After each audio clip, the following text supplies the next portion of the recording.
I should have sensed the storm the moment I opened my bank app that morning. The numbers on the screen didn't add up. They never did. Our savings, $250,000 painstakingly set aside over 2 years. All those late nights, sacrifices, careful budgeting, every dream we had whispered into the night, completely gone.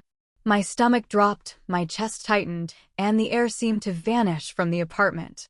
My heart froze. For 2 years, I had trusted him completely, shared everything: my life, my ambitions, my deepest fears, and now, with a single click, it was all gone. I couldn't breathe, couldn't process the betrayal fast enough. My boyfriend, the man I loved more than anyone in this world, had stolen everything we built together. The first hook hit me with the intensity of a thunderclap. How could someone I held so close, who swore loyalty, who held me in his arms at night, betray me like this? Shock spiraled into a blinding rage as I tried to confront him, only to meet a smirk so casual, so arrogantly detached, that it made my blood boil. "It's just a bad investment," he said, shrugging, as if my entire life, our shared future, were a trivial mistake. And in that moment, I felt the old love and desire twist into something sharp and purposeful. Every memory of his charm, every tender touch, every whispered word of affection now becoming fuel for a calculated fury I hadn't known I could feel. I realized quickly that tears would accomplish nothing, screaming would accomplish nothing. Only precision, only strategy, only cold, deliberate planning could restore what was ours and make him pay for the audacity of thinking he could betray me without consequence. I began replaying every moment of the past 2 years in my mind, every interaction, every excuse, every late night he claimed was for work.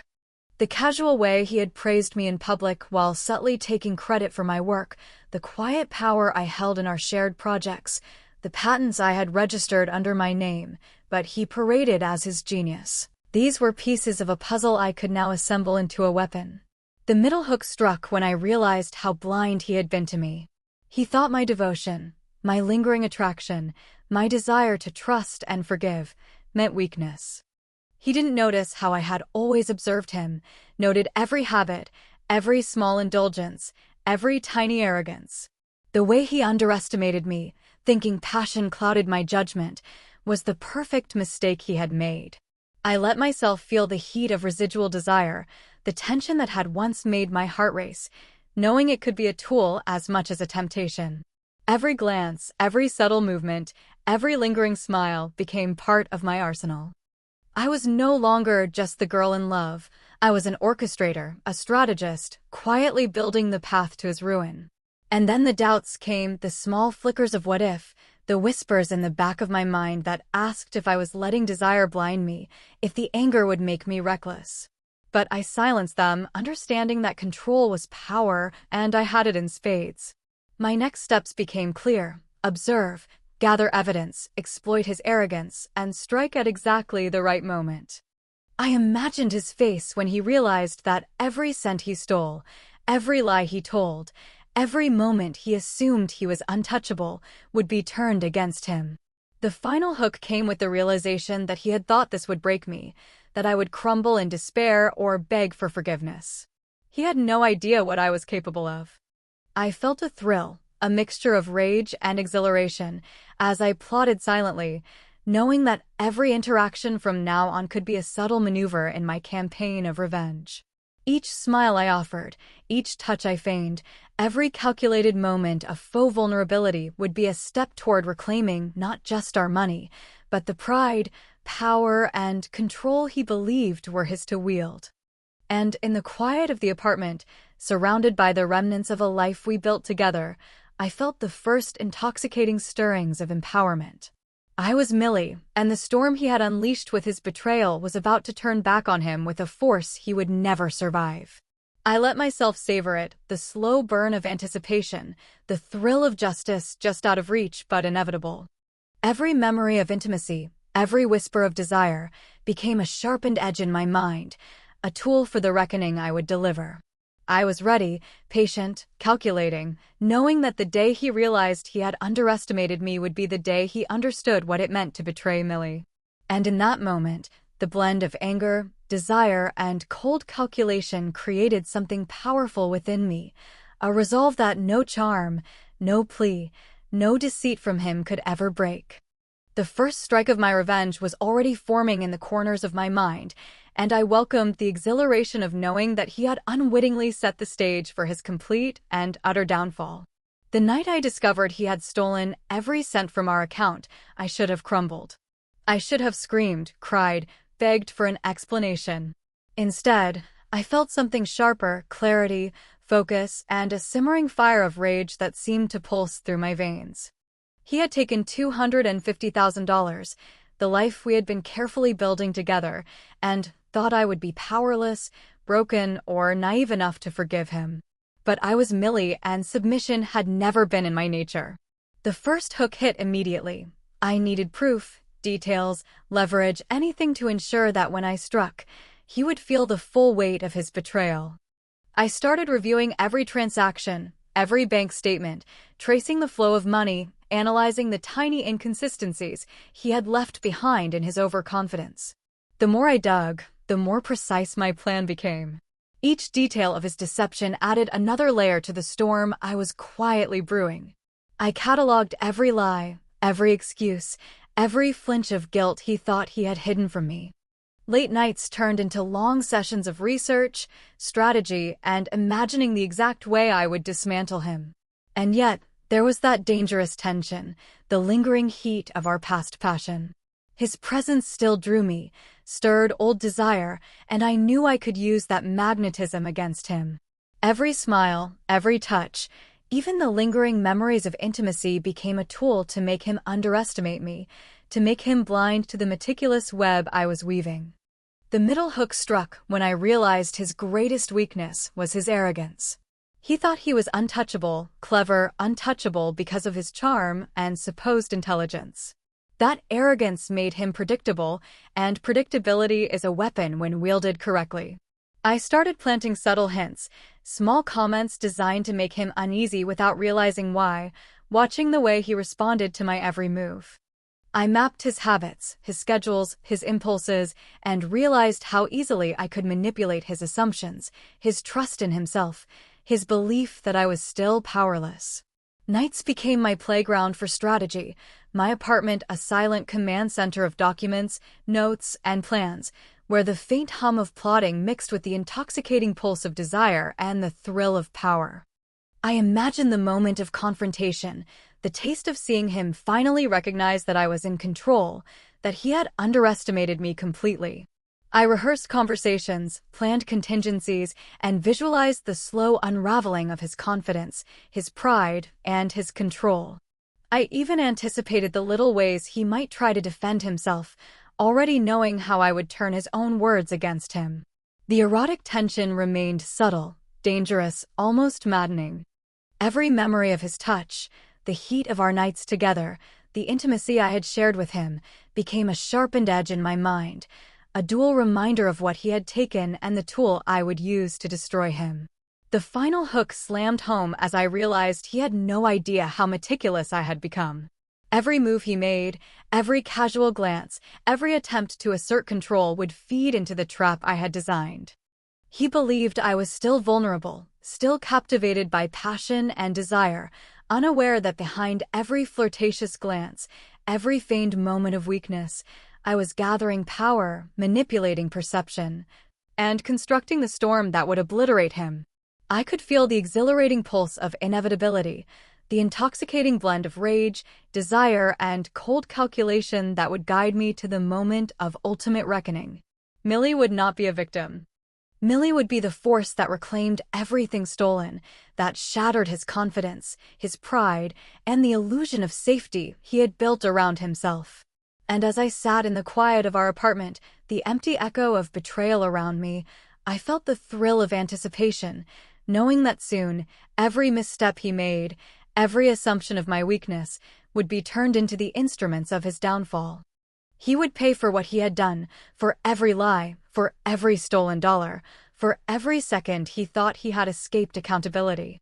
And I, Millie, would be the architect of that reckoning, combining intellect, patience, and the lingering magnetic tension between us into a perfect, unstoppable plan of vengeance that would leave him powerless, humiliated, and completely undone. The morning I decided to take action, a thrill surged through me that I hadn't felt in years. The betrayal, the theft of $250,000, the life we had built together, had ignited a cold, precise, unstoppable force within me, and now it was time to turn that fire into calculated execution. The first hook struck immediately. I watched him move through the apartment, unaware, brushing past me as if nothing had changed, touching me casually, speaking with his familiar charm, and I felt a shiver of memory and tension. That same energy he had once used to seduce me was now my weapon. I had cataloged every detail meticulously over the past weeks: late-night logins, careless messages, the small mistakes in his documentation, the arrogance in every transaction. Each of these became a piece of the trap I was constructing. I began subtle maneuvers, faint curiosity, casual questions, a smile that seemed innocent but was layered with intent. Every response he gave, every flinch, every micro-expression was recorded in my mind, a map of vulnerabilities I would exploit. He still believed he had the upper hand. He thought I was flustered, heartbroken, even naive, and that arrogance became my shield. I let him continue believing he was in control, while I quietly orchestrated his undoing. The middle hook hit when I realized the power of tension, desire, and anger intertwined. The memory of our nights together, the intimacy, the closeness, still stirred something inside me, but I learned to channel it into precision. Every smile, every lingering touch, every playful glance I allowed him became a calculated distraction, ensuring he never suspected the full scale of my plans. I started using his pride against him, planting subtle seeds of doubt, comments that hinted at knowledge I didn't reveal fully, manipulating his reactions, seeing how easily arrogance made him predictable. I mapped his habits, routines, the people around him, and every interaction was an opportunity. I could sense that he remained unaware of how close he was to being ensnared. My apartment became a silent command center: laptops, spreadsheets, notes, printed messages, all pieces of a puzzle forming an inevitable storm. Each night I rehearsed conversations, anticipated his reactions, and imagined the precise moment when I would confront him with undeniable evidence, watching the panic replace his confidence. And yet, the lingering erotic tension made the process intoxicating. I felt the pulse of desire whenever he leaned too close, the faint memory of past passion sparking a dangerous alertness. It reminded me that I could manipulate his assumptions and make him even more careless, more confident in his own infallibility. The hours passed, each day a new opportunity to test his predictability, to refine my strategy, and to prepare the perfect sequences of exposure. I envisioned scenarios where he would try to justify himself, charm his way out, manipulate those around him, only to find that every tactic he had used in the past would be turned against him. Every ally he relied on, every colleague he trusted, every contract he thought secure, would become a piece of his unraveling. I even considered subtle psychological games, planting doubts in his mind about those closest to him, watching him unknowingly reinforce my plan with his own paranoia and fear. The erotic undertone remained, a dangerous thrill, the kind that makes every calculated move feel alive, intense, and thrilling, reminding me how past intimacy could be a double-edged sword. The final hook landed as I realized he had no idea the depth of my preparation, the meticulousness of my observation, the full spectrum of my intentions. He believed he was still charming, still untouchable, still invincible. But I had become something far sharper, far more precise, and far more terrifying: a woman scorned, a strategist, a master of patience and subtlety. I could see it in my mind, the look of shock, disbelief, and utter humiliation that would cross his face when he realized that Millie, the girl he had underestimated, had been orchestrating every single move, had been plotting not only to reclaim the stolen $250,000, but also to strip him of pride, confidence, and control. I felt a thrill, a mixture of rage, exhilaration, and the faint heat of past passion, all blending into the intoxicating certainty that nothing would save him when the storm struck. Every smile I offered, every flirtatious glance, every feigned moment of vulnerability was now an integral part of a much larger game, a game he would lose spectacularly because he had never considered the intelligence, patience, and depth of strategy that Millie could wield.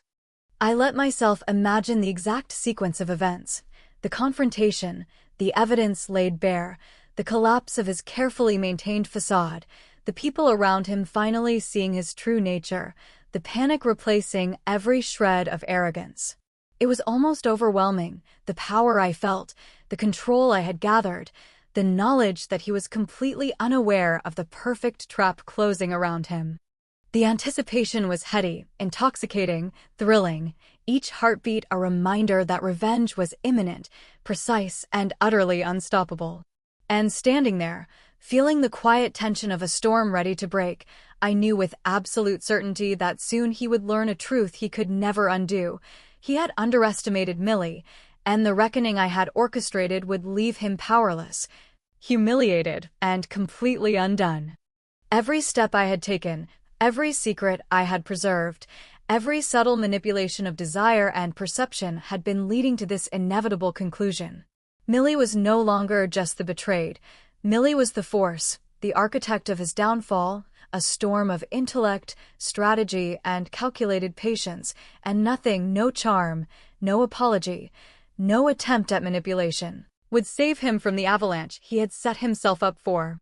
The first strike of true revenge was coming, and the thrill of its inevitability made every lingering memory of desire and intimacy sharper, more precise, and completely under my control. I was ready. The moment of reckoning had finally arrived, though he still had no idea how close he was to losing everything. I had spent weeks quietly orchestrating every detail, turning every action, every assumption, every ounce of his arrogance into a tool that would work against him. The first hook struck the instant I approached him in the kitchen, casually sipping coffee, smiling as if our world were still untouched by betrayal, and feeling that pulse of lingering desire and tension that had always been there, now sharpened into a weapon.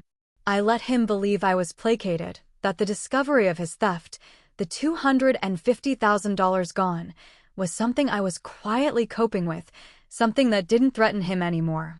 Every word I spoke, every laugh I let slip, every subtle touch or glance was carefully measured, designed to encourage his overconfidence.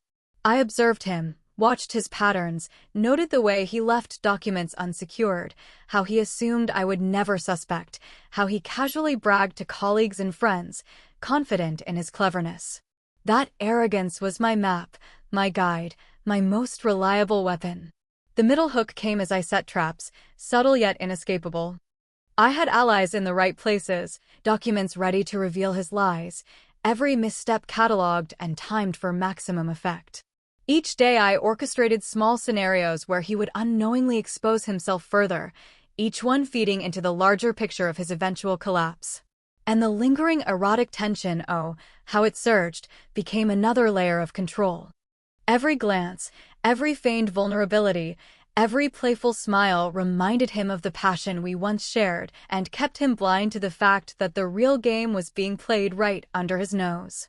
I could feel the anticipation building, the thrill of knowing that soon, the full weight of his betrayal would hit, and there was nothing he could do to stop it. Nights became my command center.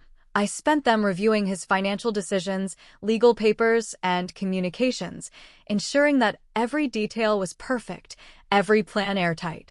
The subtle manipulations, the hints dropped among colleagues and friends, the small provocations I allowed him to notice, all of it built toward the perfect storm. He was completely unaware, yet every action he took was being turned against him, and the inevitability of his downfall was becoming almost palpable in the air.